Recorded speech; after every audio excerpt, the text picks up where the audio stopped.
Gratidão a todos os irmãos aqui presentes.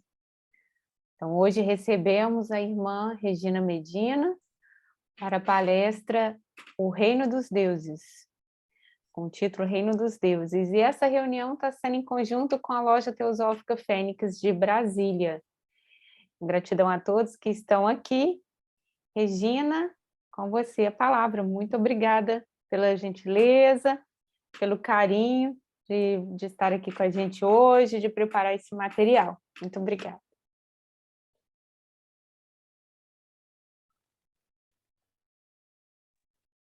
Você está no mudo. Eu já te coloquei como co-host, né? E você pode compartilhar. Muito bem. Boa noite a todos. É uma alegria estar aqui com vocês. Essa palestra, esse assunto é muito lindo. Eu já tinha feito esse trabalho, já tinha preparado esse PowerPoint anteriormente, porque eu acho realmente um assunto fantástico. Eu sou apaixonada. E é um prazer poder falar sobre ele com vocês. O Jeffrey Hodgson é uma pessoa especial. Claro que todos nós, quando nós entramos principalmente na natureza mais pura, nós temos um impacto. É alguma coisa que entra em nós. Realmente a gente sente, não é só uma impressão, é um sentir forte que a gente capta e a gente não consegue muito bem saber por quê, mas na mesma hora é uma sensação de limpeza, uma sensação de pureza, uma sensação de conexão maravilhosa. E nós que não somos videntes, é tudo que nós podemos fazer, né?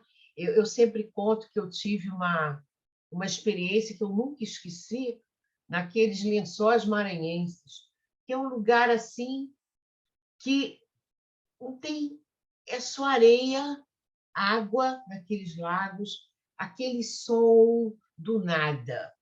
E ali, se você ficar realmente sozinho, você vai sentir um poder imenso, que você não sabe nem descrever o que é, mas eu brinquei que era a voz do silêncio, que eu consegui perceber naquele lugar maravilhoso. E essa sensação a gente tem, mas não podemos imaginar o que está por trás, o sutil, né? Nós não sabemos esse sutil.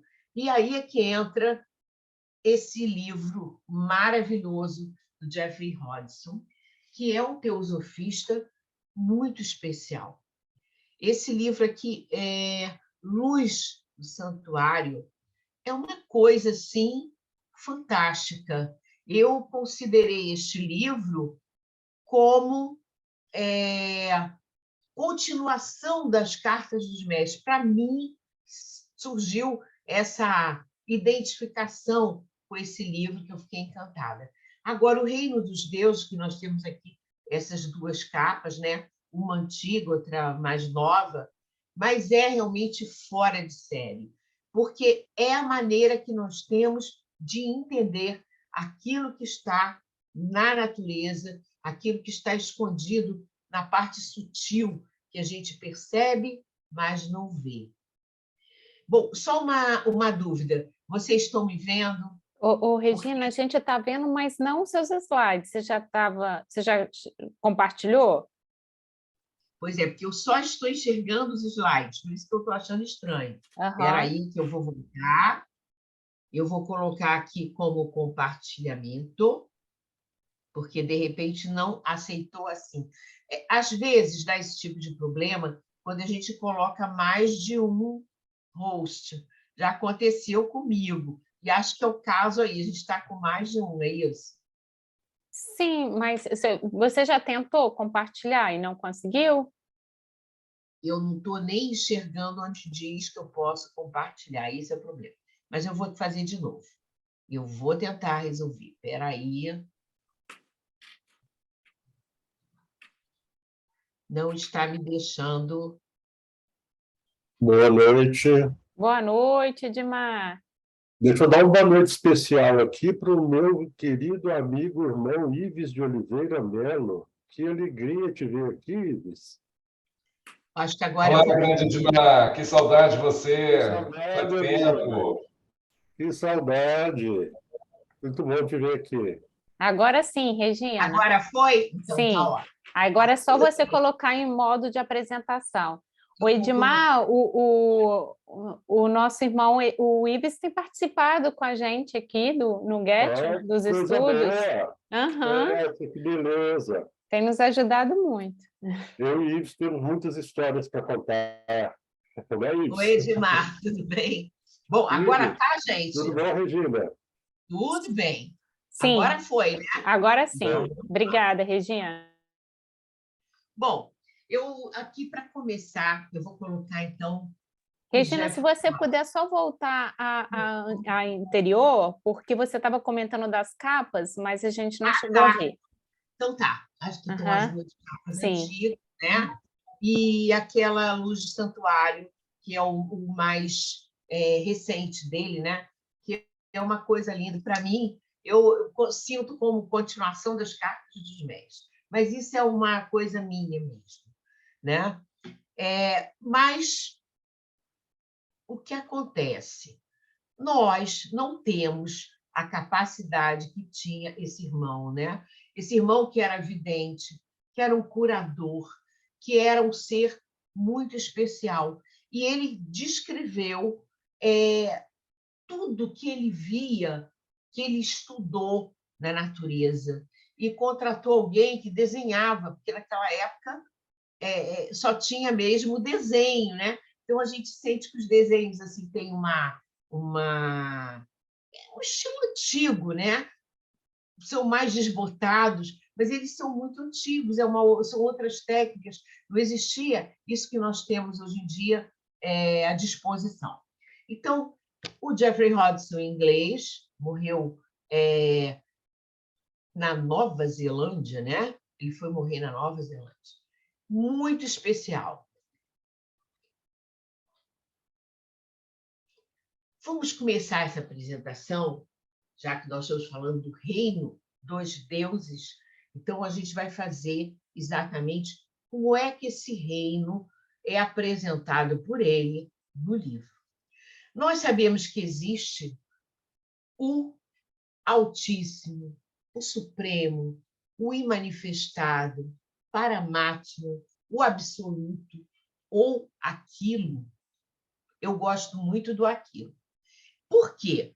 Porque nada se sabe sobre o que está acima, o que trouxe esse universo à vida. Não sabemos. Então, este ser, sobre nada sabemos, indefinível, sobre eles não falamos. Mas existem outros nomes. Nós costumamos usar Logos, Deus e outros. E por que não? Embora nós não saibamos se é realmente um ser, é descrito como um ser. Agora, que ser? Que espécie de ser? Quem sou eu para falar? Eu vou colocar exatamente como faz a apresentação o Hodgson.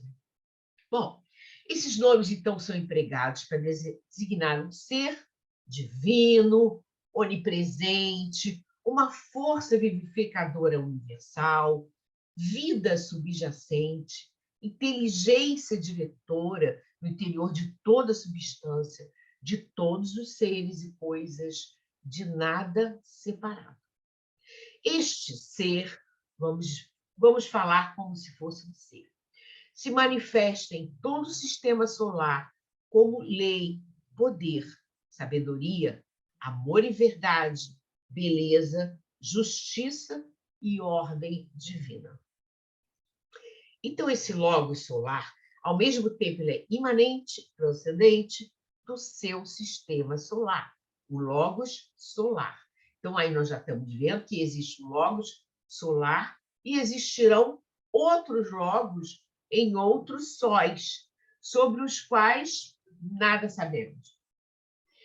E esse ser, então, ele é também um tríplice criador, regenerador de todos os mundos e pai espiritual de todos os seres.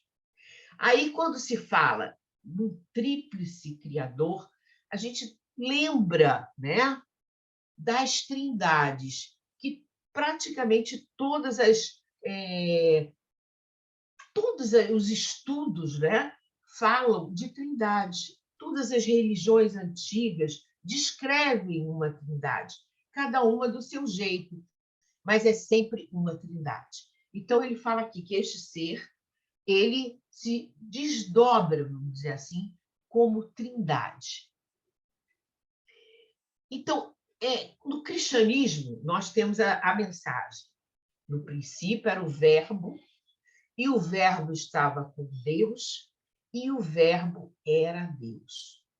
O que será esse Verbo, né? O hinduísmo já tem uma outra ideia, um outro símbolo, que é aquele do Shiva Nataraja. É muito interessante, aquele dançarino, né, que cria e também depois recolhe. Então, na sua dança cósmica, ele cria o universo, e quando esse universo tem que terminar, ele recolhe este universo. Mas o que será esse verbo? Bom, o verbo é dito como um som, né? Aquele som que, de repente, vem. Mas isso vai aparecer daqui a pouquinho melhor. Esse ser, esse logos, como é que ele trabalha? Ele não faz tudo sozinho.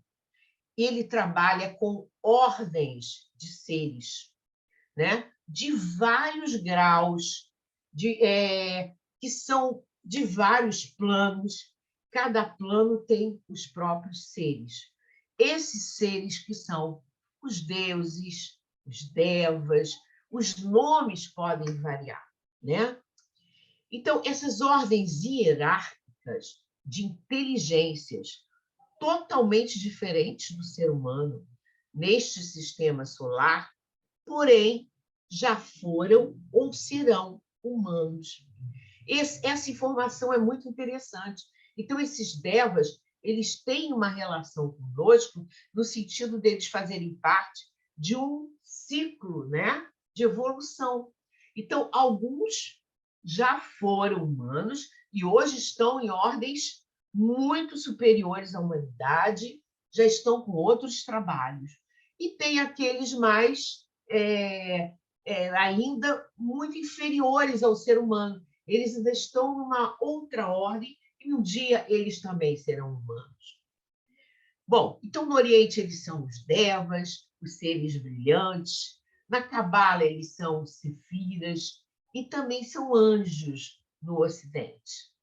Eles são considerados agentes onipresentes e superfísicos da vontade criadora e diretores de todos os processos naturais. Aí não interessa se são solares, interplanetários, planetários, eles são os diretores de tudo.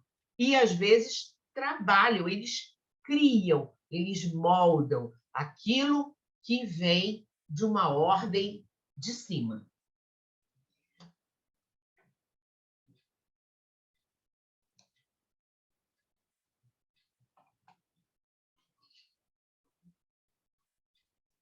Bom, nós falamos tanto na teosofia, na vida una, né? A vida una aqui é importantíssimo que a gente entenda como é que isso trabalha, como é que essa vida está em absolutamente tudo. Então, nós estamos nele, nesse logos. Nós estamos dentro desse processo, né, do logos. A ciência oculta ensina que existe apenas uma indivisível e absoluta onisciência e inteligência no universo. E esta vibra em toda parte, em cada átomo e ponto infinitesimal do cosmo inteiro. HPB diz: há plano na ação de forças, até mesmo as aparentemente mais cegas, ou seja, está em tudo. Cada partícula, chamemos-la orgânica ou inorgânica, é uma vida. Então, para o ocultismo, não existe nada que não tenha vida. O sopro celeste, ou melhor, o sopro de vida, está em cada animal, cada partícula animada, cada átomo, cada mineral, tudo, absolutamente tudo. Não existe nada para um ocultista que não seja vida. Vida única, vida una, em algum tipo de organização compatível com aquela forma. Então, o logos ou verbo não é, na realidade, palavra nem voz de ser algum. É uma vontade pura, expressiva do presumido propósito ou intento do divino Pai-Mãe de gerar o universo. Então, há uma ideação, e essa ideação é cumprida em vários graus na teia da vida, né? Na teia da natureza. É o irresistível, onipenetrante, inerente impulso para autoexpressão e expansão. Então, ele quer se manifestar, ele quer se autoexpressar. E no sânscrito existe uma palavra que diz exatamente isso, essa abrir, que quer dizer expandir, crescer. A plenitude que reina no coração de toda a natureza e de toda a criação, desde o mais elevado até o menos. Então, essa é a vontade que ressoa naquele momento cósmico, quando a ideação divina emana pela primeira vez do absoluto como luz, vontade. Então, a gente ouve falar do Fiat Lux, né? Também é que faça-se a luz, vem aquela ordem para o todo, faça-se a luz. Então, esse é o verbo, o som que dá comando a esse universo. Através dos dias e anos cósmicos que se sucedem, o que acontece? Nível após nível, plano após plano, vem a existência, tudo que pode ser Sol, planeta, ser, tudo obedecendo a uma lei. E gradualmente corporificam e evidenciam essa luz-vontade. Então, as mônadas emitem seus raios, os seres emanam e povoam os planos. A luz irradia do centro, é o que diz na doutrina secreta, para iluminar a escuridão e tornar visível o manto até então invisível que envolve a Mãe Universal. No início da doutrina secreta, a gente tem aqueles desenhos, né? Aquele círculo, e aquele círculo vai sendo preenchido primeiro por um ponto escuro, bem no centro. É quando começa essa emanação, quando a ideia divina começa a se tornar física, de alguma forma, manifestada, digamos assim. Bom, nós sabemos que tem os manvaras e os pralays. Então, os campos magnéticos são ali estabelecidos, naquele pedaço que foi escolhido, pedaço entre aspas, né? Daquele universo que é criado. E a matéria é atraída para eles e, com o auxílio dos deuses, é modelada em formas evolucionantes. Essas formas, vivificadas pela vida divina, tornam-se a morada das inteligências, das mônadas, nas fases de desenvolvimento mineral, vegetal, humano e super-humano. Então, todos os planos são preenchidos gradativamente de acordo com a ideação.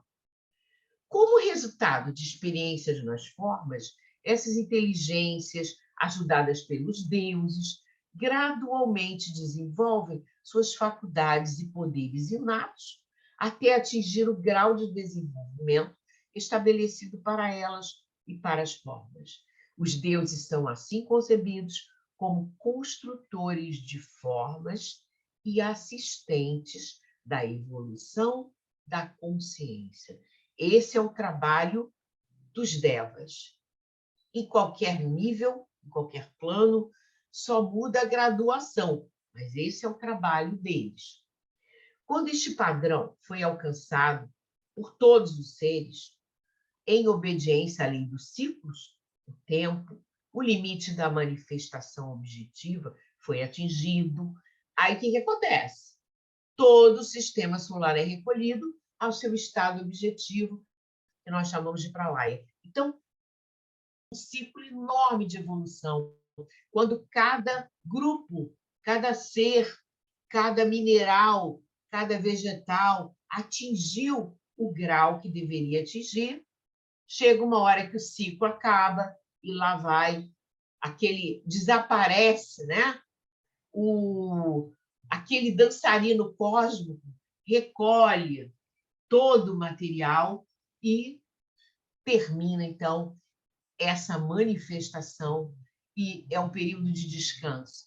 Bem, eu digo que são umas férias, né? Tem que ter umas férias, tudo tem que se renovar, tudo tem que se refazer, para quando chegar o novo momento da manifestação. Bom, universo, espírito e matéria, vida e forma, consciência e veículos, com tudo que o constitui, seus habitantes. Então, é um organismo único, uma unidade vivente. Todos os indivíduos são como centros, órgãos, células de um ser superior, de quem são expressões do poder, vida e consciência, de inteligências ainda mais altamente evoluídas. Se a gente puder fazer um paralelo, por exemplo, nós mesmos, cada um de nós, é um mundo. Nós somos um ser maior, né? Existe um comando, vamos dizer assim, desse nosso ego, mas quantos seres habitam em nós?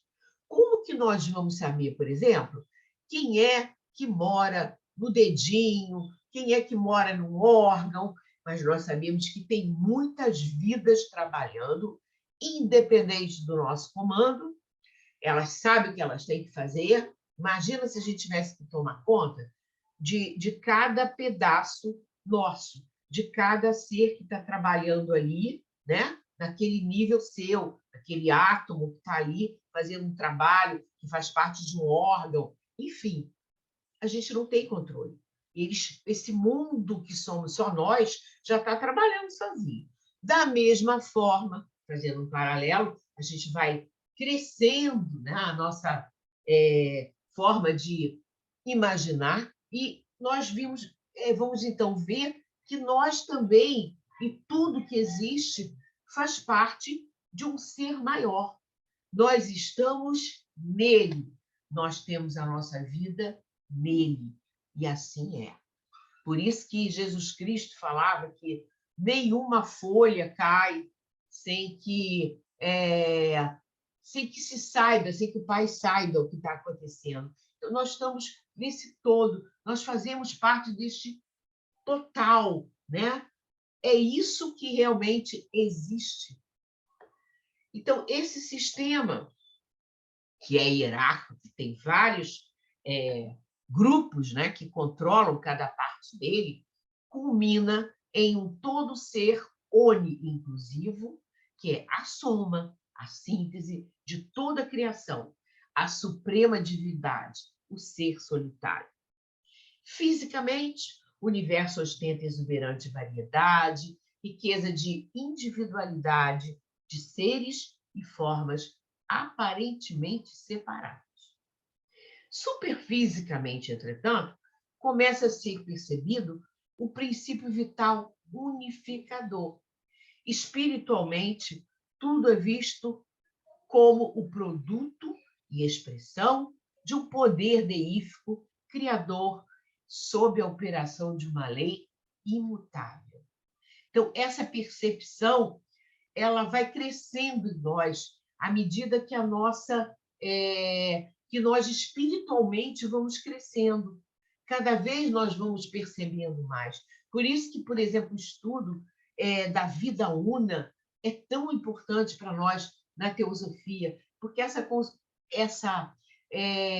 compreensão é fundamental. E a gente sente que as pessoas, outros que não estão acostumados a estudar essas coisas, eles não têm essa noção.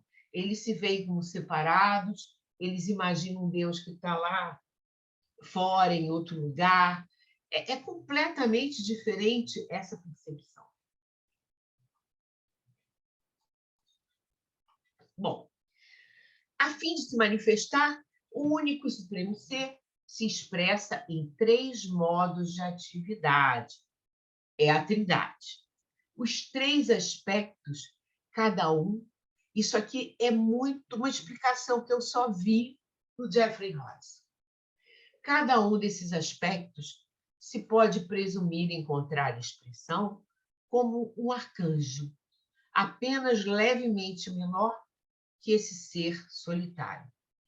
Estes são os aspectos criador, conservador e transformador, como a gente estuda no hinduísmo, por exemplo, muito claramente.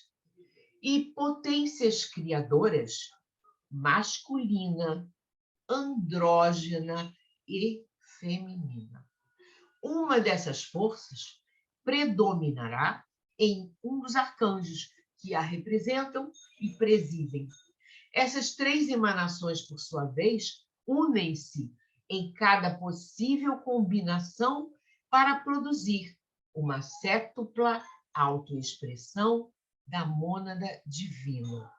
Aí eu coloquei aqui os raios, a gente pode imaginar os raios como esse tipo de expressão, porque a gente sabe que cada um deles está conectado com uma chefia, vamos dizer assim, e que tem características próprias que nós trazemos conosco quando nós encarnamos. Um pouco disso. Cada uma dessas expressões são representadas no reino angélico por um elevado arcanjo. Cada uma das 7. E todos estes são referidos no cristianismo como os 7 poderosos espíritos ante o trono. E alhures como os 7 anjos da presença, ou cosmocratores, ou sefirot. Então, quer dizer, há nomes diferentes, mas eles estão representando a mesma emanação de um poder. Olha, isso aqui não é do livro, não tem nada a ver, mas é uma curiosidade. Eu vi isso na ciência uma vez, mostrando o que se chama Laniakeia, que seria o endereço da Via Láctea, ou seja, a Via Láctea está contida neste local.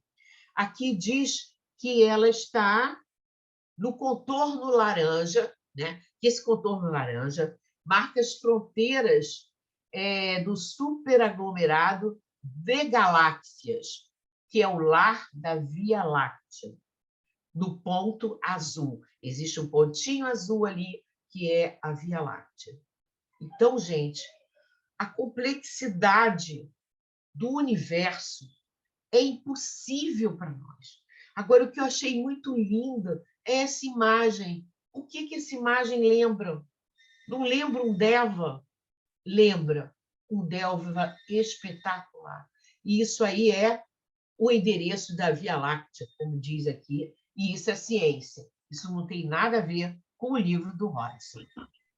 Regina, só um pedidozinho. Mostra para a gente com o mouse se o ponto azul, para eu ver se é o que eu estou imaginando mesmo. Este aqui. Obrigado, eu imaginei que fosse esse mesmo. Obrigado. Olha só que coisinha insignificante é a nossa Via Láctea neste mundo espetacular.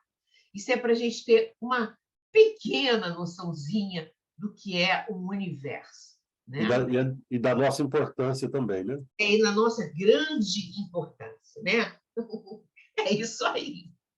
Bom, agora vamos entrar em outros seres, que nós já vamos sair agora daquele mundo do macro e vamos descer um pouquinho mais e ir chegando em níveis mais abaixo. Bom, ordem dos construtores. Ajudam o logos no processo de produção das formas evolutivas pela pronunciação do verbo, aquele som, que é uma ordem de construção. Os membros das categorias superiores desta ordem, dos quais uma linhagem é conhecida no hinduísmo como Gandharvas, ou deuses da música. Nessa música no sentido de som. São conscientes do propósito criador e percebem e conhecem os arquétipos ou ideias divinas. Aqui ele citou os Gandharvas, mas é uma das categorias, há muitas outras. Aí diz o seguinte, um exemplo que ele dava no livro.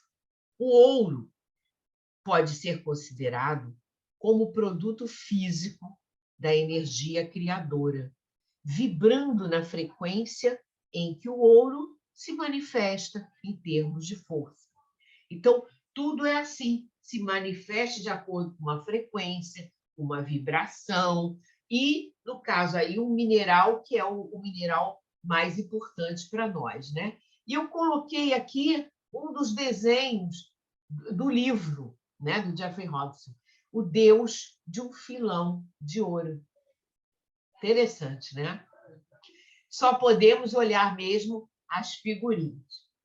Mas eu fico pensando o que é um ser que tem um desenvolvimento desse grau de poder ver um ser desses. Arcanjos planetários. Sim. E o planeta? A gente falou do todo, né? Agora vamos ao planeta. O planeta também tem o seu arcanjo. O arcanjo planetário pode ser considerado como a síntese de todos os outros arcanjos, anjos e espíritos da natureza, dentro do campo planetário. Imediatamente abaixo do arcanjo planetário, talvez se possa colocar os arcanjos de cada um dos 7 planos ou esferas, dos quais toda a substância de cada um é um veículo do arcanjo daquele plano. Então, a gente vai vendo que nessa grande hierarquia divina, né, há um chefe, há um arcanjo superior que dá a sua essência para aquele todo. E pode ser um plano, um dos planos que formam o nosso planeta.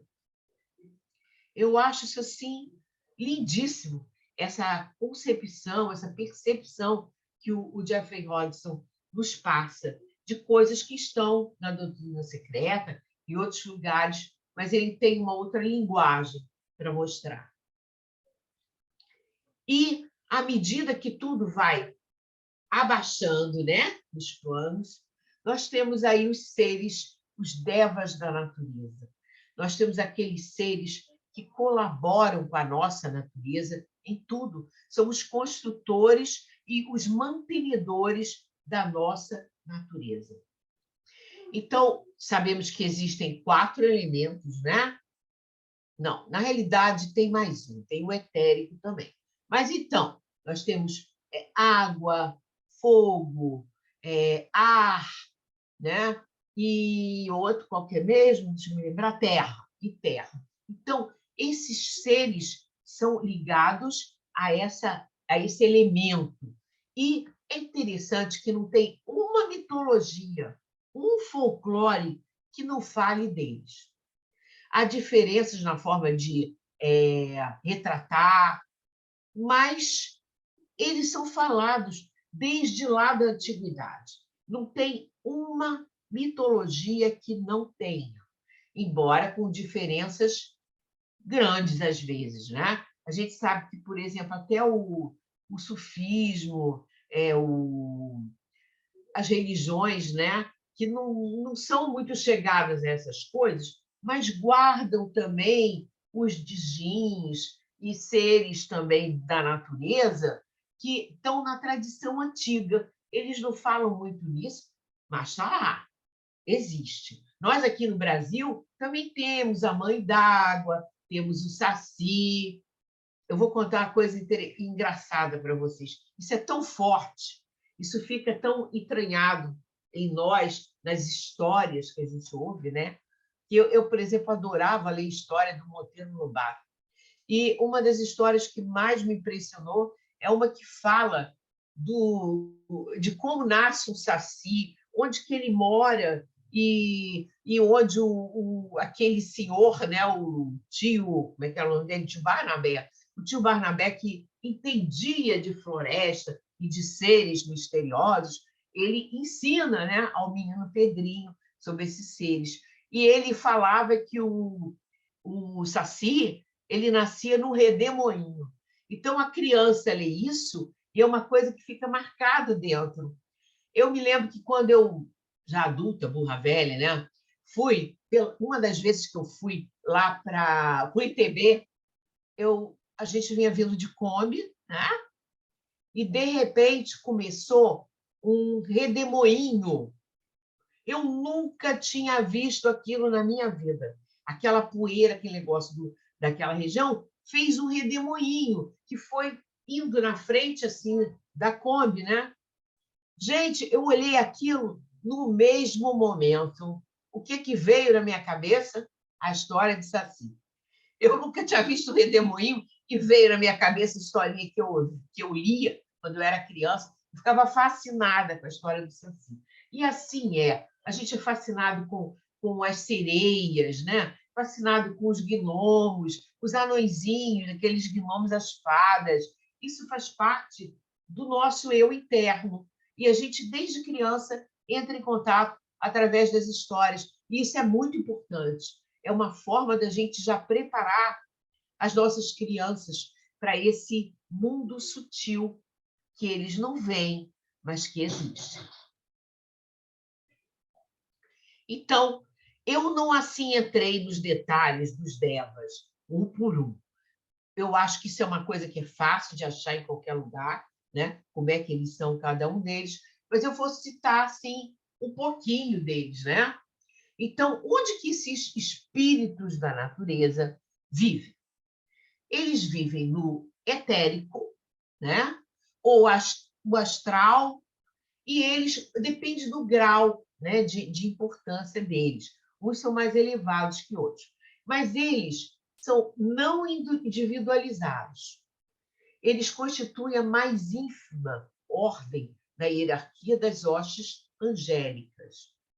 Em sua resposta meramente instintiva ao pensamento-vontade de seus superiores e sua atenção aparentemente sem objetivo, embora inconscientemente proposital, até certo ponto corresponde às várias sombras, cores que se movem no feixe de luz de um projetor de cinema, parece aqueles feixes de luz, né? Vindo do universo visível à existência como resultado de suas atividades criadoras. Então, não tem uma flor, não tem nada na natureza que não esteja sob os cuidados destes seres, desses elementais, principalmente ligados à Terra, né? Cada um dos órgãos superiores do sistema está sob a direção de uma inteligência apropriada, né? da apropriada estatura evolucionária. Então, na nossa Terra, por exemplo, são eles, né? Terra, água, ar, fogo e éter, que são os mais elevados. E de seus planos de vida superfísicos, é um veículo do arcanjo do planeta. Para este ser, cada um dos planos ou esferas físicas e superfísicas é um veículo de consciência. Então, essa consciência maior, ela vai atuar de formas diferentes em cada uma desses grupos de seres, né? Essa vasta companhia, como está escrito aí, de seres angélicos, solares e planetários, é algumas vezes referida como sendo o exército de luz e as hostes do Logos. Então, todo o trabalho é feito com a ajuda deles. Olha que coisa linda esse pensamento aqui do Talmud. Cada haste de relva tem o seu anjo que se inclina sobre ela e sussurra: cresce, cresce. Então, isso é do Talmud, é da parte judaica, né? Da sabedoria judaica. Então, a gente vê que essa sabedoria, esse conhecimento está em todas as tradições. Bom, os seres da terra são os gnomos e as fadas. As fadas muito ligadas à relva, às plantas, às florestas, ligadas aos vegetais. E tem os gnomos, que são ligados à terra, às minas, pedras, os elementos mais duros, vamos dizer assim, né? E cada tradição os descreve de forma diferente. Por exemplo, isto aqui, um troll, é um gnomo das florestas lá da Noruega, as florestas lá de cima, que são muito escuras. Então, eles são retratados dessa forma aqui. Isso é um bonequinho, né? Um troll bonequinho, que eu até trouxe numa viagem, mas é assim que eles são retratados, né? E as fadas, de vez em quando a gente ouve falar de gente que diz que viu fada, né? Existe até livro de meninas que contam que viram fadas e tudo mais. Mas o fato é que esses seres são descritos de formas diferentes. E a gente tem aqueles gnomos, que são os mais conhecidos no Ocidente, que imitam os seres humanos lá de 1900 antigamente, com aquelas roupinhas que se usavam em séculos muito anteriores. Bom, água. Nós temos a nossa mãe d'água aqui, né, no Brasil, mas existem seres diferentes, completamente diferentes, de acordo com o ambiente. Então, água doce é um tipo de ser, água salgada é outro tipo de ser, né? A descrição das sereias é uma coisa que está em muitas tradições. Na Grécia, por exemplo, se fala muito delas, né? A água, eu vou colocar um outro pensamento aqui, com a questão da água, que vem da China. A água é o sangue da terra e corre através dos seus músculos e veias. Nada há no mundo mais fluido e suave. No entanto, nada resiste a ela e nada pode substituí-la. Somente aquele que conhece e segue os seus princípios pode agir corretamente. Por isso, o sábio, ao governar, não ensina os homens um por um ou casa por casa, mas toma a água como sua chave e exemplo. Quando a água é pura, o coração do povo é tranquilo. Então, esse ensinamento tão antigo, do século IV a.C., hoje em dia ele é importantíssimo, porque a nossa civilização não sabe cuidar das águas, isso aí é muito óbvio, né? Nós estamos envenenando os nossos rios, a maioria deles está poluído, alguns outros países já conseguiram até despoluir rios, mas a gente fica pensando, não é só a natureza dos animais que habitam as águas que são afetados. Existe também esse tipo de ser, né? Esses seres superfísicos, que também são afetados. E talvez seja por isso que hoje em dia não é nada comum as pessoas verem esse tipo de seres como deve ter sido em um passado bem longínquo. Bom, os elementais do fogo, as salamandras, da água temos ondinas, sereias, temos um monte de seres, né? Dependendo do tipo de água. E aqui também nos elementais, as salamandras de vários tipos. O nosso Jeffrey Hodgson, ele desenhou, quer dizer, retratou esses aqui, que são devas do fogo. Agora, essa foto aqui, fui eu que tirei. E eu fiquei tão impressionada que eu mostro para as pessoas, porque, para mim, isso é um devil, é uma salamandra. Não adianta que ninguém vai me convencer que não é. Eu sei que é.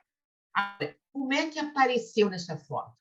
Apareceu num ritual Hare Krishna que eles fazem, que eles jogam arroz no fogo e, de repente, eles fazem... Eu não me lembro o que eles falam, acho que é ahá, uma coisa assim. É um ritual sagrado, tá? E esse ritual, eu tirei a foto, inocentemente, né? Saiu aqui o Maharaja, os Hare Krishna, e me sai esta forma absolutamente maravilhosa. Então, eu compartilho com vocês. Seja ou não uma salamandra, fica aí o registro de algo muito lindo. E aqui vamos aos que são mais altos. Desses da terra, os silfos do ar são os mais preparados, que estão num outro nível mais alto que aqueles outros. Mas todos os elementais obedecem ordens. Eles não têm um entendimento. Eles trabalham, executam o que eles têm que fazer e diz o Jeffrey Hodgson que alguns, por exemplo, das fadas, que eles brincam, eles mostram alegria, mas eles fazem aquilo de uma forma assim, eles não prestam muita atenção no que eles estão fazendo. Eles fazem o que eles têm que fazer. Simples assim. Bom, dizem, eu achei essa forma um dia, que isso seria realmente um silfo, que foi fotografado na Califórnia. E esse aqui também eu recebi de uma outra ordem, alguém me passou, me deu, eu achei muito interessante. Esses dois foram descritos realmente como silfos. E temos aqui desenhos também de silfos. Bom, os silfos, eles estão, por exemplo, eles estão sempre numa tempestade também, né? Esses aí estão num ambiente diferente, um ambiente bom, um ambiente tranquilo, mas eles também trabalham na tempestade, tem alguns, né, algumas hierarquias que trabalham com coisas mais complicadas, com vento, ventania, todos esses fenômenos da natureza, eles estão lá.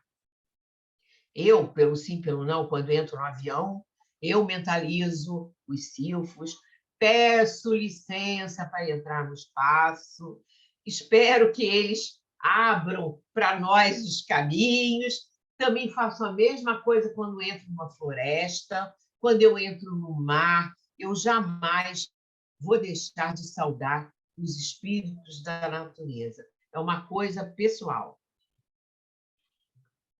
Bom, a criação no reino vegetal. Nós temos aí o Deva dos pinheiros.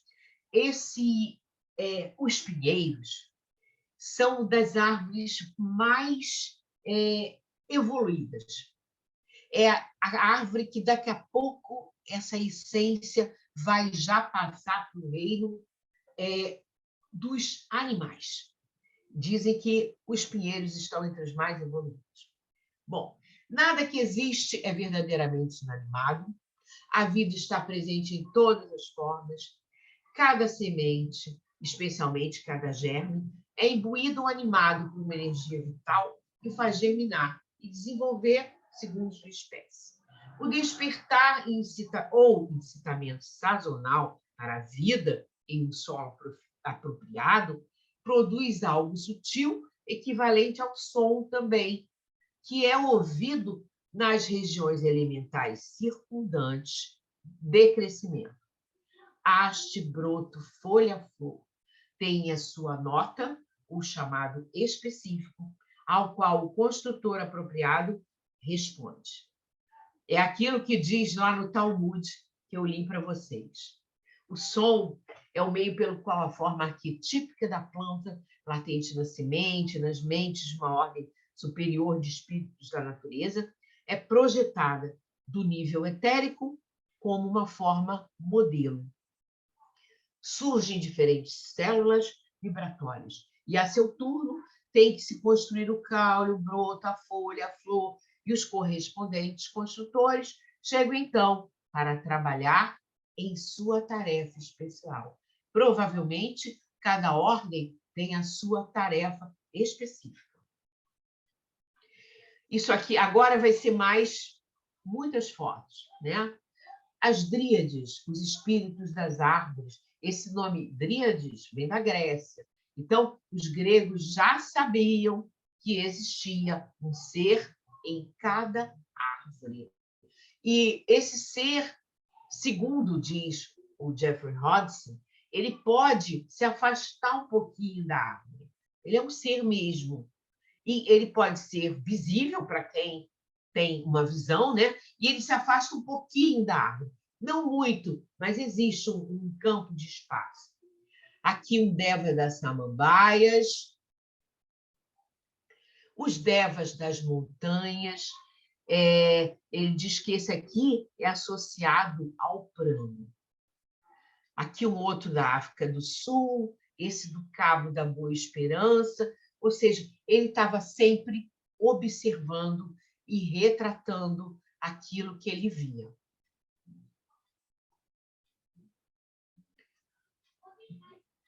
Bom, então, no início do período criador, o princípio da ideação, que é inerente à vida única, torna manifesto, como a gente já falou, né? A inteligência divina. E esses universos, então, são interpenetrados por esse poder benéfico, infinito, criador, vitalizante e transformador. E este poder, exatamente, é o que a nossa HPB menciona como Forhat. É esse poder de vir à vida, poder da vida, poder criador, poder deífico. E aqui está explicando que é um nome tibetano. Então, temos aqui outros devas maravilhosos. Um deva de montanha, da província do Cabo, o deva de cordilheira coberta de neve, na Califórnia, e um anjo curador. Existem também os devas de cura, como nós estávamos falando aqui no início, e que nós, quando fazemos o ritual de cura, eles são invocados. É com eles que o ritual de cura trabalha. Bom, eu falei que os espíritos da água, né, esses devas da água, são completamente diferentes de acordo com a água. Então, ele mostra aqui, ó, um silfo do mar, o espírito do mar também, um outro aqui, depende do mar, depende de onde é. O deva do Pacífico Sul, esse aqui, absolutamente lindíssimo, né? Este parece uma concha. Olha que interessante, né? Os dois são do Pacífico Sul. E eles têm... Esse aqui tem uma forma de concha. Então, eles são diferentes. Os que gostam de ondas, os que gostam de águas tranquilas, são completamente diferentes. Nós ouvimos sempre falar dos lipicas, que também são chamados de querubins. Arcanjos de luz em número de 4. Cada um com inúmeros subordinados em ordem hierárquica e cumprindo a lei de acordo com o duplo princípio de equilíbrio e de causa e efeito.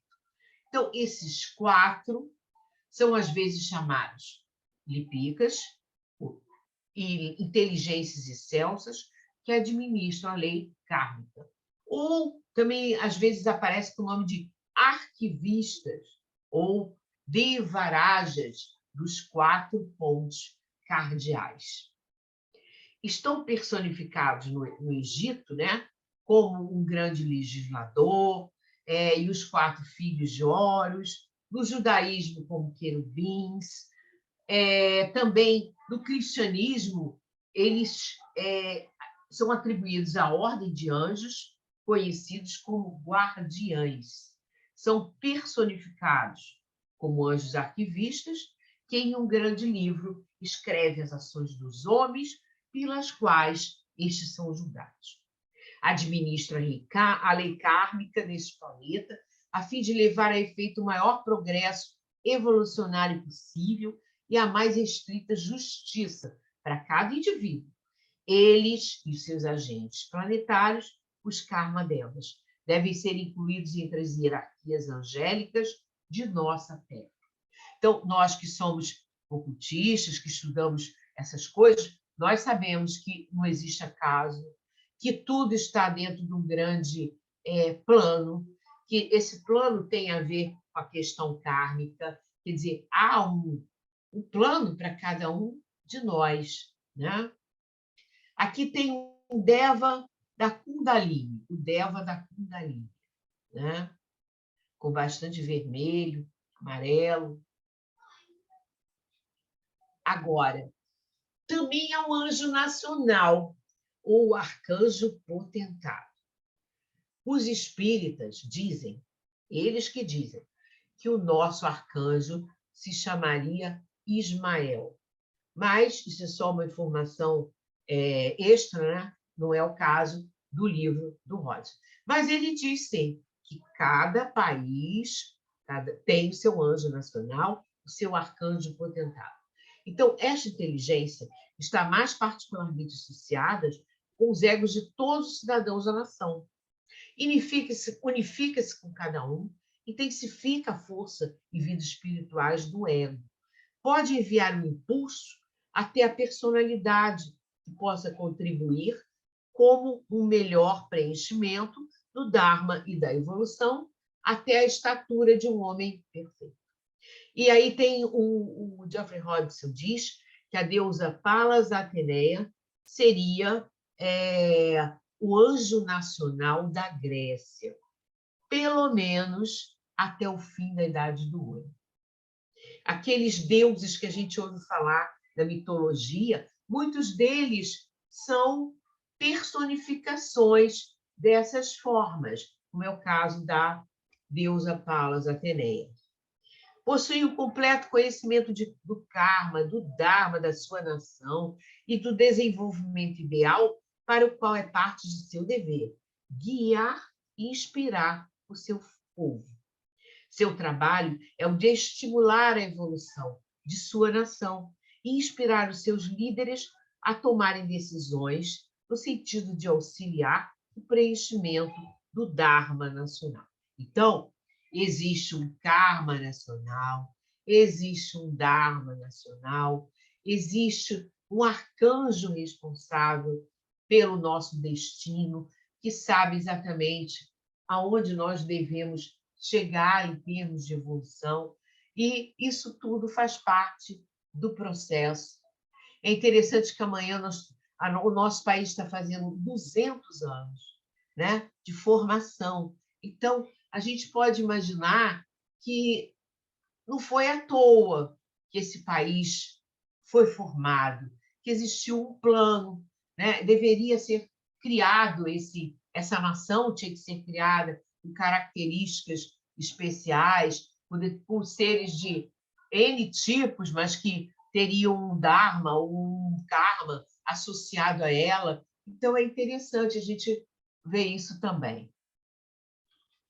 Bom, anjos construtores de formas humanas. Eles estão lá. Até a nossa irmã Raquel tinha mostrado essa figura aqui, né, no início, que seria, no caso, um anjo do nascimento. No caso aqui é a mãe. Depois a gente vai falar nisso, né? É a mãe. Mas aqui, presente em todos os nascimentos, de alguma forma, como energia, com a presença das suas hierarquias, nada passa despercebido, nem nada deixa de ser cuidado. Há uma quantidade de seres que tomam conta desse nascimento. Se ele vai acontecer ou não vai, se ele vai ser difícil ou fácil. O que vai acontecer Nós não sabemos, porque sempre vai ter a ver com a questão kármica, mas a presença vai estar. Essa hierarquia encarregada vai estar. E a construção desse corpo, né, do corpo físico, vai ter sempre os devas que vão trabalhar em etapas diferentes dessa construção, até que o trabalho esteja pronto.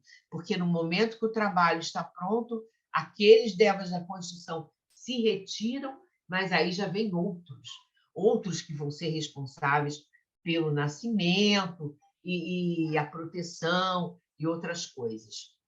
Então, o corpo causal egóico é o veículo permanente do eu espiritual do homem, o algo-eis.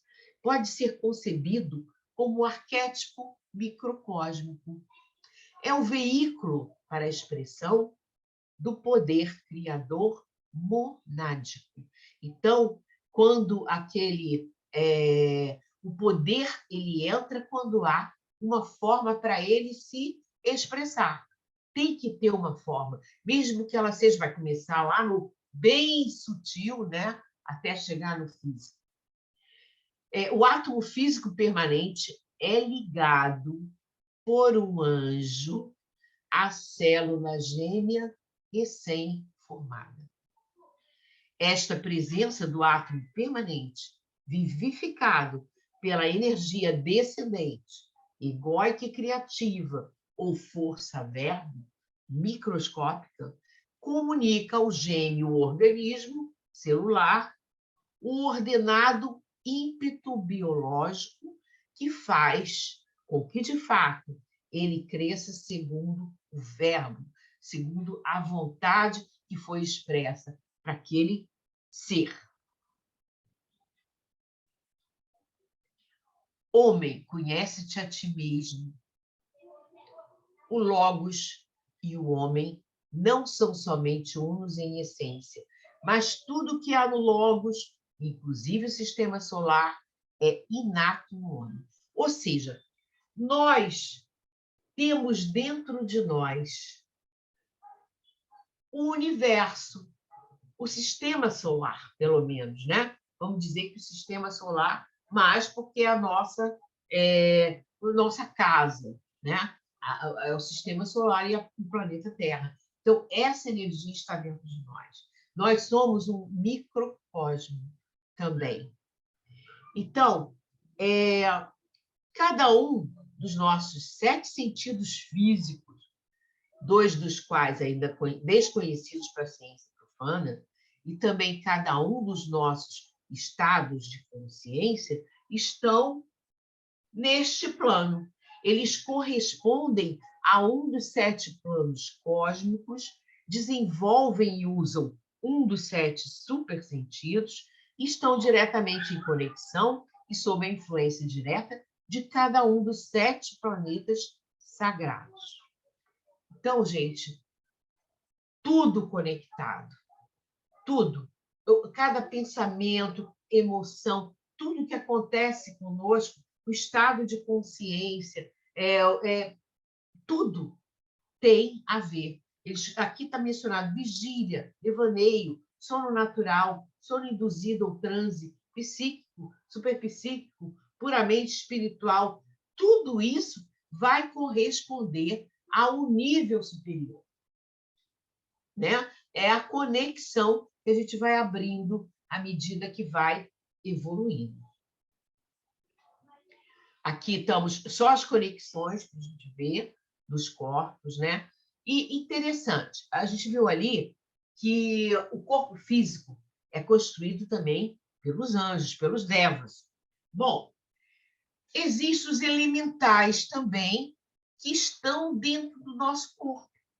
Os elementais que correspondem ao corpo mental, ao corpo astral, ao corpo etérico, tudo isso tem elementais próprios. E quando, por exemplo, eu tenho que fazer, eles são bem mais atrasados, esses elementais. Eles estão ainda lá embaixo, começando essa ordem de evolução. Mas eles têm a vontade deles, eles sabem o que eles têm que fazer, e às vezes lutam com a gente também. Por exemplo, quando eu tenho que fazer ginástica, eu tenho que fazer dieta, eu não posso fazer determinadas coisas, mas eu sinto uma vontade, eu sinto uma força de atração, porque o meu elemental não acha graça nenhuma. Ele está afim realmente de não fazer ginástica, porque ele está com preguiça, ele está afim de comer uma coisa bem gostosa e está pouco ligando se isso está fazendo mal ou deixando de fazer mal. Eu lembro sempre de um irmão nosso, que quando a gente tinha assim, aqueles lanchinhos maravilhosos na loja, ele falava assim, vou comer, ele não podia comer doce, mas ele falava, vou comer só um pedacinho para contentar os elementares. Então, os elementais, eles estão em nós, fazem parte do nosso ser, e nós somos o comando central deles. Então, se nós falharmos enquanto comando central, eles vão fazer o que bem entende e até, em certas ocasiões, vão mandar em nós, arabolas. Quem mandou deixar? Isso é muito importante a gente compreender. Bom, e as religiões? Também têm anjos. Gente, eu acho que eu já estou com a hora aí. Né? Acho que vamos andar um pouquinho mais depressa, que as horas estão passando. Olha, todas as religiões têm um anjo que é responsável por ela. Aliás, a gente... Bom, claro, a Igreja Católica menciona demais os anjos, né? Outras, sim. E o nosso irmão aqui, o Geoffrey Hodgson, ele observava nas cerimônias dentro das igrejas, em uma missa ou num canto, e ele sempre via devas manifestadas. Olha, aqui nós estamos vendo, por exemplo, uma igrejinha, onde está acontecendo um ritual, e olha o tamanho do Deva que ele, então, retratou acima desta paisagem. Né? E a gente sabe que o Maomé, ele diz, né? Diz mesmo, que ele recebeu a comunicação de um anjo. Né? Ele diz que foi ditado para ele o Alcorão por um anjo. Então, a gente tem essas coisas aí no histórico das religiões também. Os rituais do sol, que são feitos desde a antiguidade em vários lugares. Né? Aqui, ó, esse aqui representa Gayatri. A força atrai... Não, não é isso. O Gayatri atrai a força solar, e seja que arcanjos e anjos, especialmente ligados ao Sol, oficiem a humanidade. Então, o Supremo Instrutor de Anjos e Homens, o Bodhisattva, ele tem legiões de arcanjos e anjos à sua disposição. E ele envia, quando há uma necessidade, de emanar correntes de força, de sabedoria, bênção, inspiração, cura e amor, ele emprega, então, essas hostes para fazer esse trabalho. Né? E todas as demais ordens cerimoniais válidas, ocultamente eficazes e aceitas pelos oficiais adeptos e arcanjos em todo o mundo, especialmente as que, como a franco-maçonaria, se originaram dos mistérios menores e maiores, ainda hoje representam. E também recebe a bênção, a presença e a cooperação dos anjos e arcanjos. Então, todo ritual bem feito e com seriedade vai ter essa ajuda. O cerimonial, todos os tipos de cerimonial, eles são ajudados pelos anjos também. Mas o que precisa? Precisa quando há uma vontade potente, treinada na concentração e iluminada pelo reconhecimento intuitivo da unidade da vida. Essa é a forma de se ser um instrumento poderoso. Quando a gente também faz um ritual de cura, a gente procura ser um instrumento. O instrumento, a gente imagina um cálice, né? E ali são derramadas as forças, e nós somos apenas instrumentos daquelas forças. Então, tem que ser uma coisa muito séria, muito bem feita. E quando o pensamento humano é fortemente dirigido a uma determinada ordem de anjos, um sinal mental é expedido e recebido pelos membros daquela ordem. Mas aí, qual é o grande perigo? Tem que ser motivo inegoísta, porque só assim os anjos responderão. Aqui, o karma, ele é favorável se houver uma harmonização geral. Ele é favorável à nossa saúde, à nossa cura, mas tem que haver uma harmonia. Os chakras têm que estar harmonizados, porque quando eles não estão, é que vem a doença. E aí é preciso, então, trabalhar, né? Olha só, a dissonância criada pelas transgressões mentais, emocionais, físicas, causa-se imperfeição de funções. É como se fosse uma quebra no ritmo das energias descendentes, em qualquer nível. E daí, para você trabalhar com a cura, tem que vir do interior do paciente, do próprio ego, né? Tem que ser emitida uma energia criadora e, portanto, corretiva e curadora em grupos de frequências numericamente expressivas de forma ideal. Uma cura espiritual bem-sucedida desce um fluxo de força vitalizante e corretiva através do ego e dos corpos superfísicos e seus chakras até o corpo físico. Mas aí a gente acha assim, poxa, mas quer dizer que se eu pedir aos anjos eu vou conseguir? Não, depende. Tem que haver um equilíbrio, mas com certeza eles vão fazer o melhor que eles puderem, porque os anjos curadores executam sua missão em grande parte, mas não inteiramente. Existe uma parte que nós mesmos temos que fazer e atuar nessa questão de cura. Aqui, lindos anjos de cura, dizendo que as invocações têm que ter humildade e impessoalidade.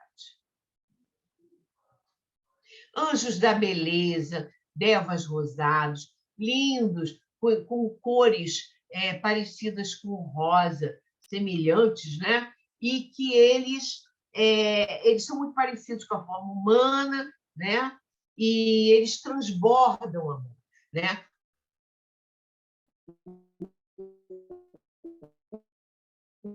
O Hodgson que havia uma emanação de uma corrente de força amorosa. Linguagem. Eles têm uma linguagem,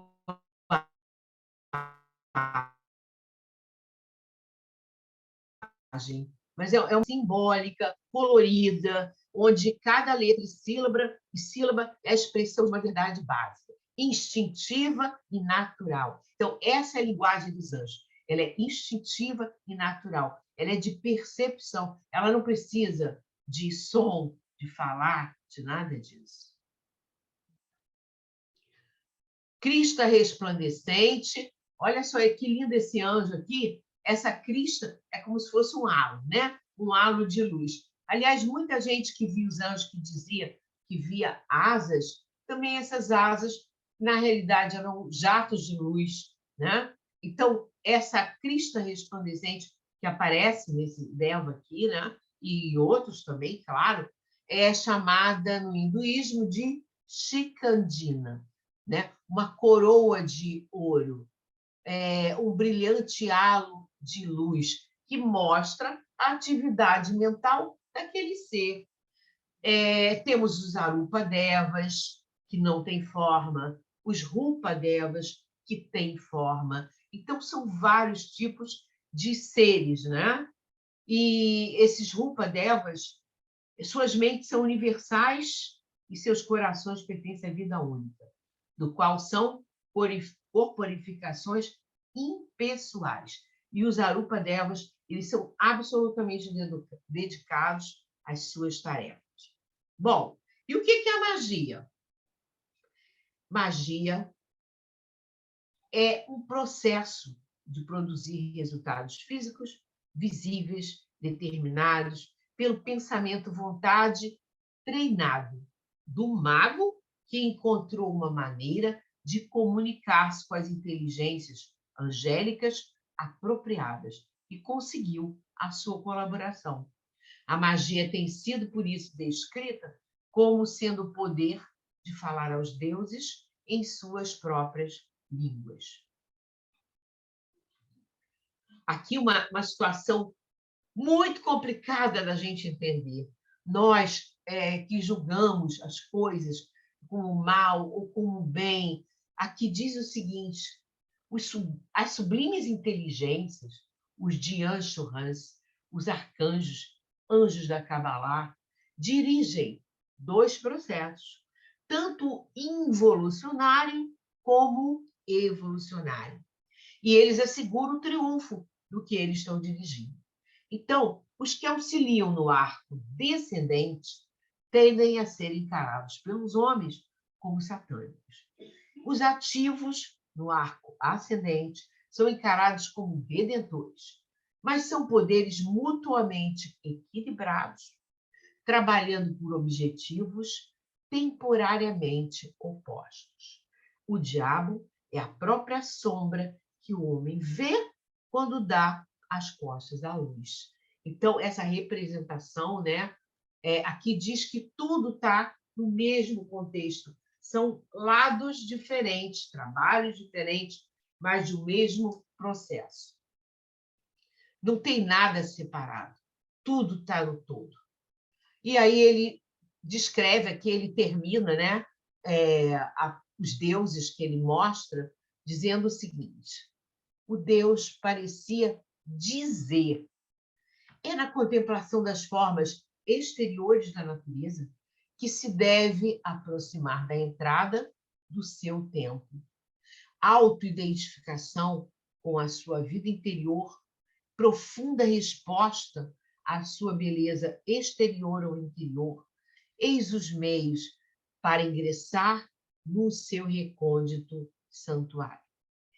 Dentro aguarda os altos deuses, os seres atemporais, os perpétuos sacerdotes, que oficiam durante todo o dia criador dentro do templo, que é o mundo natural.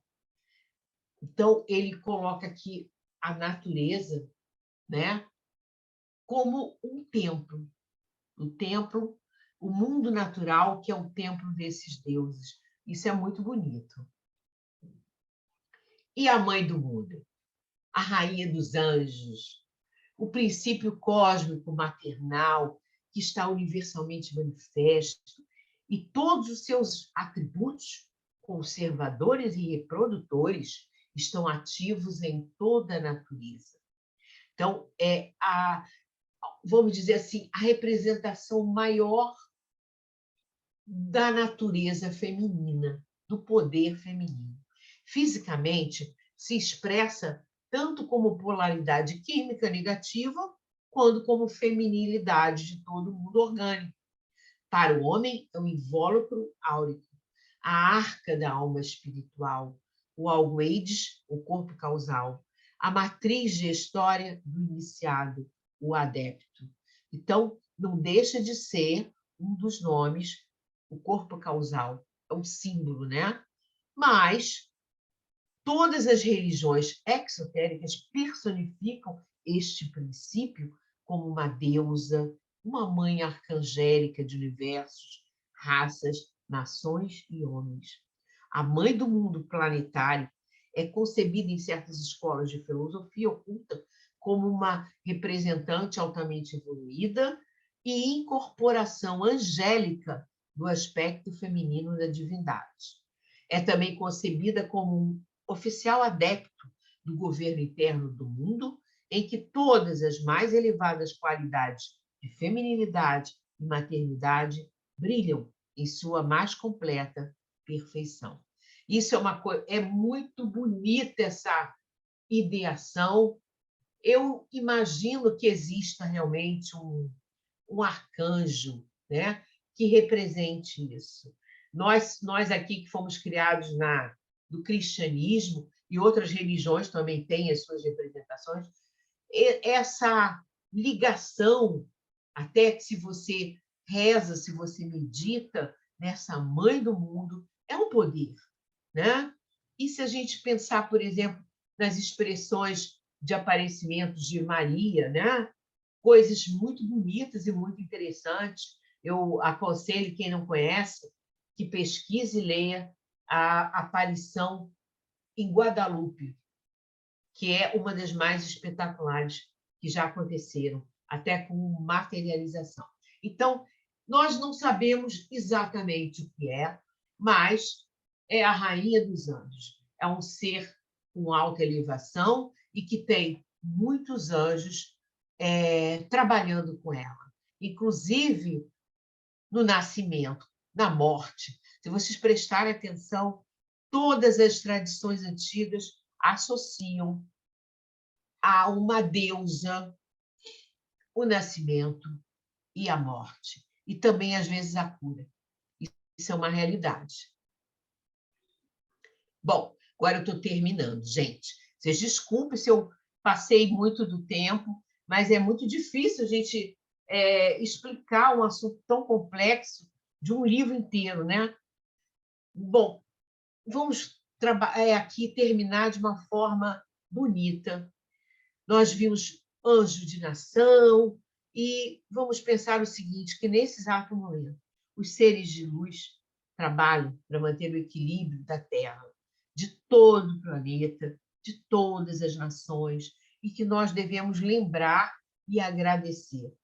Eu sugiro que amanhã a gente lembre muito do início do nosso país, né? Daquele momento onde ele nasceu, a sua carta de nascimento, e que a gente realmente agradeça por estar aqui, por termos recebido essa missão de encarnar nesse lugar, nesse momento, né? Nesse país, com tantos seres de outras partes do mundo, porque é uma diferença enorme no nosso país nesse ponto.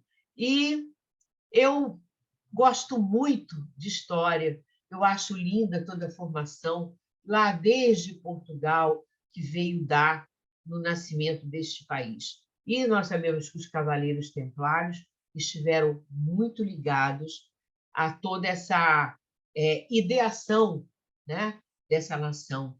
Então, acho muito bonito esse lema deles, non nobis Domini, non nobis, sed nomine tuo ad gloria.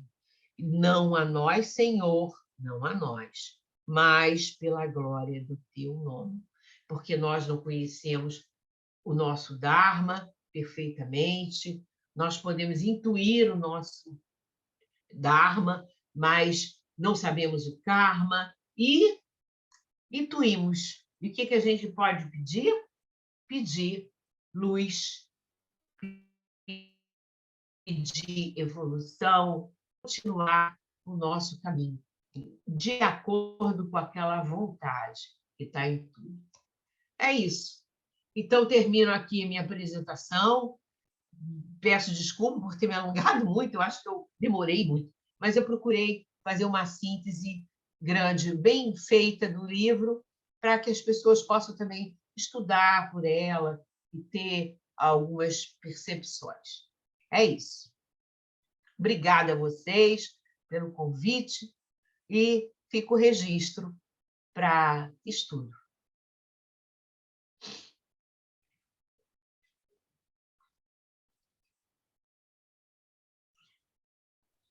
Gratidão, Regina, por essa apresentação belíssima.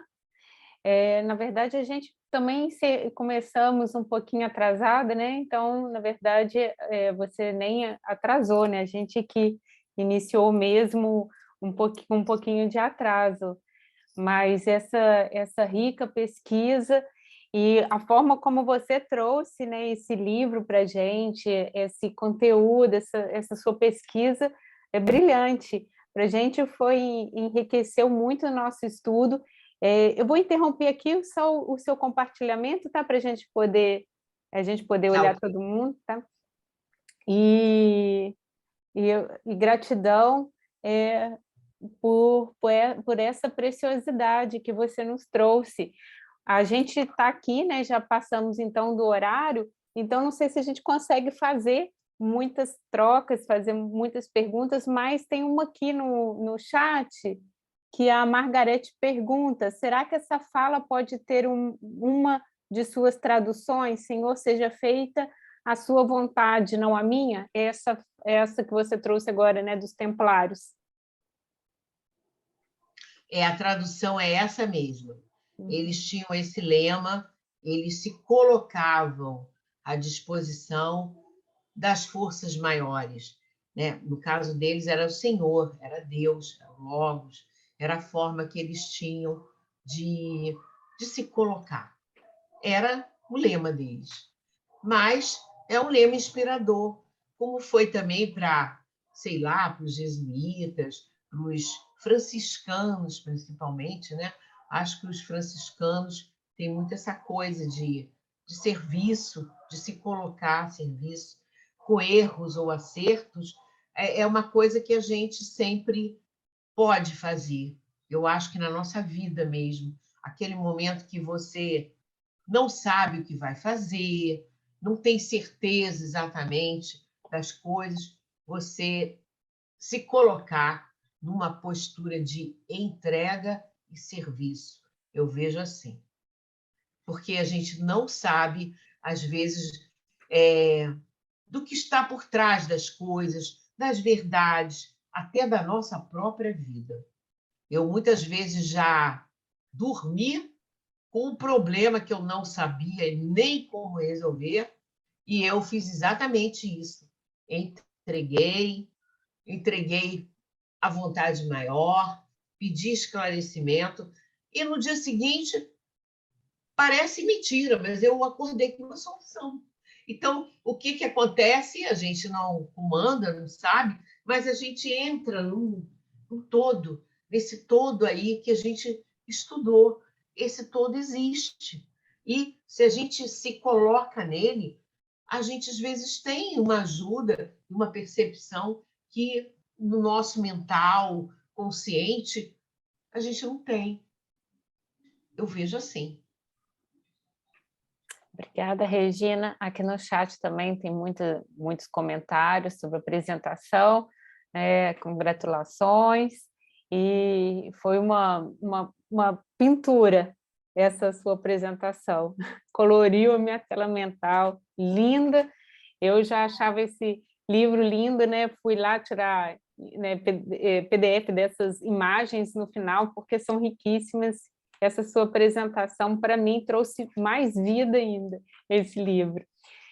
Eu gostaria de perguntar se o irmão Edmar gostaria de fazer algum comentário antes da gente partir para a meditação final, que a nossa irmã Regina vai conduzir.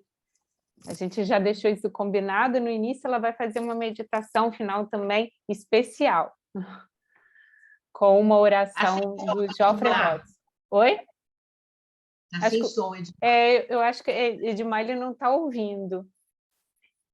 Tá Mas bom. então a gente pode fazer a meditação final e depois, né? Ele pode, se ele quiser fazer algum comentário, podemos?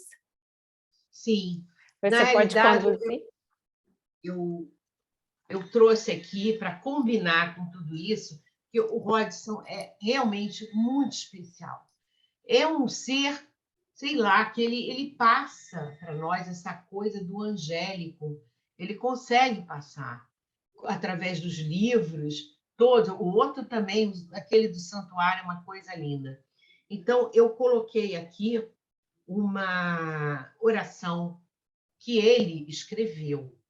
E essa oração ela vai estar no manual da Ordem de Serviço, no momento que está sendo editado, que vai ser apresentado às lojas depois, um livrinho mesmo. E nesse livrinho vai estar essa oração linda, que se chama Oração pela Paz.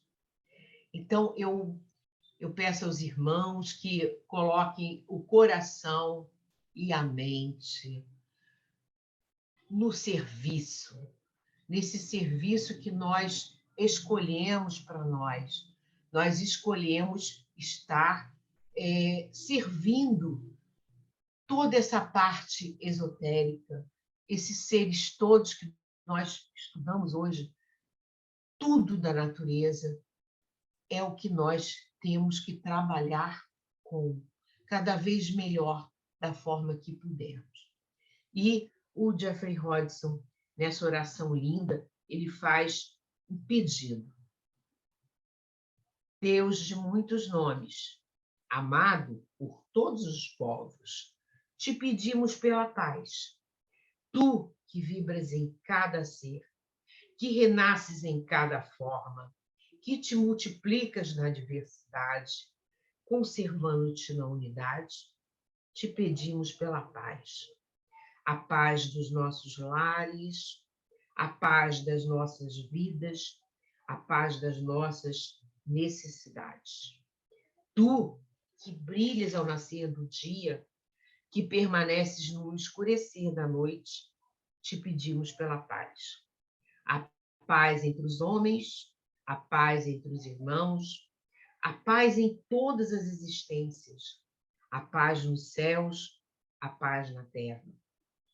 Ó Deus de muitos nomes, desperta em nossos corações o desejo de paz. A paz pela compreensão, a paz pela relação, acima de tudo, ó Senhor, a paz pelo amor.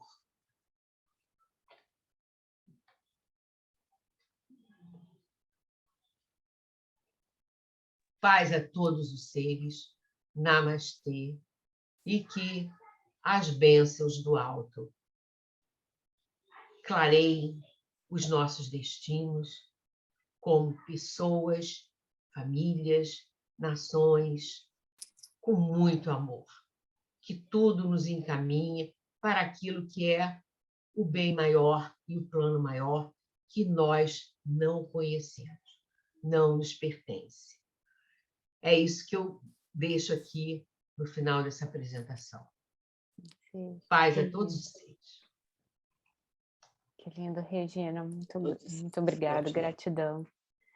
Então, irmãos, encerramos assim mais uma reunião do Grupo de Estudos Teosóficos Juiz de Fora, em conjunto com a Loja Teosófica Fênix, de Brasília. Gratidão a todos.